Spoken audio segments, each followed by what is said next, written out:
হিপোক্যাম্পাসের দুটো pathway CA1 আর CA2 এই দুটো পাথওয়েতে একটা হচ্ছে আমাদের মেমোরি, CA1 হচ্ছে মেমোরিকে রেগুলেট করে আর CA2 হচ্ছে মেমোরিকে পরের দিনের জন্য প্রিপেয়ার করে।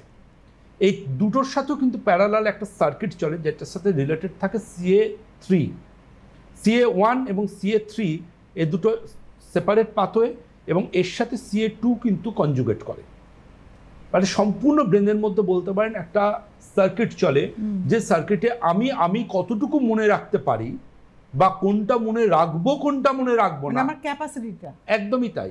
এই যে কথা বলে ফার্স্ট লাভ লাইফে কেউ ভোলে না, তার কারণ ফার্স্ট লাভটা সে ভুলতে চায় না, তাই কিন্তু তারপর জীবনে সে কতগুলো প্রপোজ পেয়েছে হয়তো তার মনেই নেই, সবে মনে করতে কিছুক্ষণ সময় লাগতে হবে, কিন্তু ফার্স্ট লাভকে কেউ ভোলে না।